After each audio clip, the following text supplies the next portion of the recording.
If you don't already have an existing company file, you'll need to prepare to create a new company file.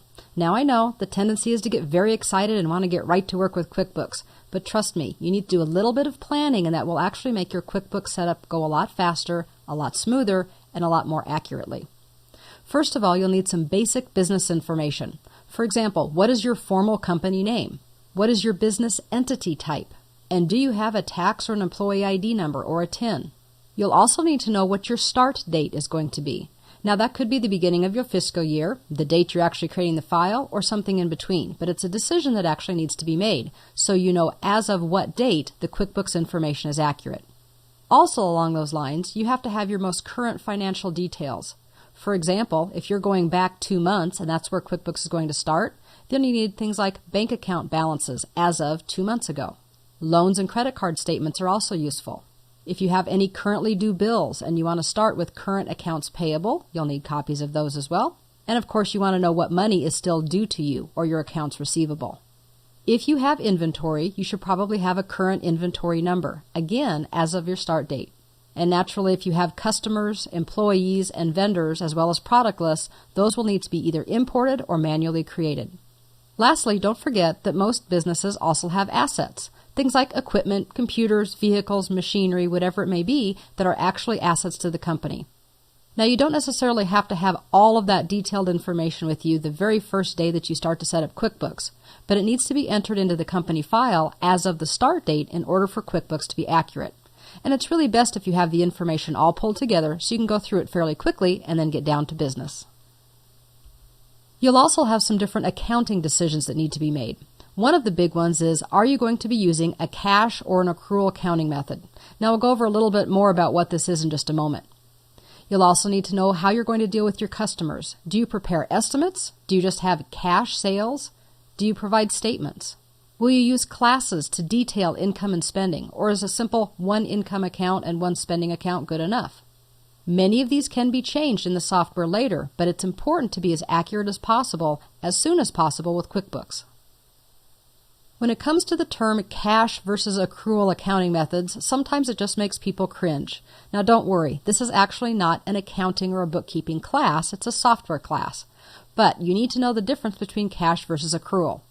Now, if you happen to be one of those finance professionals, I apologize if this seems like a simplistic view, but we're just trying to give people the overview who may not have heard of this before. Really, the only difference between cash and accrual is when sales and purchases are credited or debited from accounts. Accrual overall may be more accurate, but it doesn't necessarily accurately show current cash flow, so there are pros and cons both ways. We'll tell you a little bit about each one, and then why you might want to or can't use one or the other. With the cash system, income is credited only when money is received. In other words, if I sell something to you 2 months ago, but you don't pay me until this month, I don't count the money until this month when I actually have cash in hand. Expenses, likewise, are only counted when the bill is paid. So if I have a utility bill that I receive in the mail today, but it's not due for 3 weeks, technically I don't show that as an expense for 3 more weeks or until I pay it.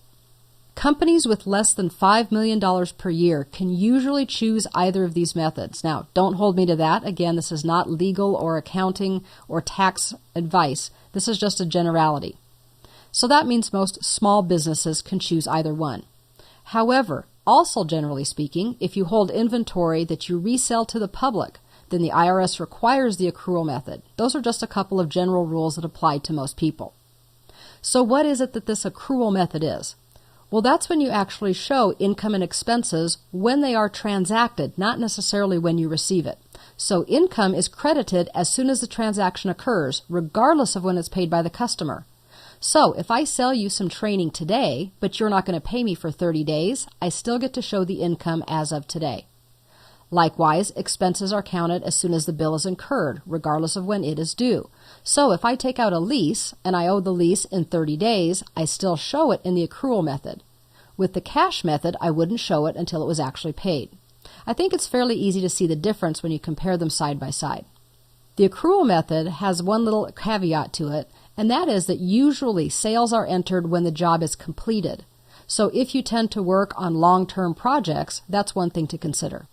Cash versus accrual is a choice you need to make, And unless you get permission from the IRS, you generally can't change one of these methods once you start showing it on your tax returns. So be sure to make a good choice when you first start. The last thing that I need to talk about, although I'm not going to give you advice on, is the type of business entity you are. When you start a business, you need to choose an entity. If you are a single person, or maybe a couple of people, you could be a sole proprietor. Once again, this is not tax advice, but sole proprietors generally file a Schedule C with their personal taxes. So anything that comes in or out of the business is really just part of personal income or expenses. With a partnership, you're probably going to file Form 1065.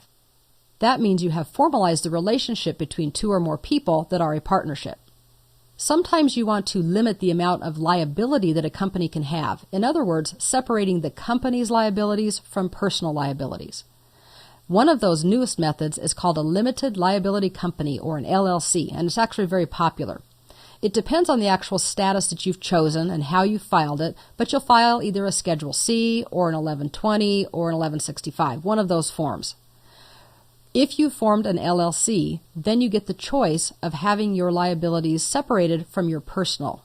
That way, if something bad happens to the company, and I don't want to say it, but if the company gets sued maybe for something that you did wrong, your personal income can be held separate from that. That's the true benefit.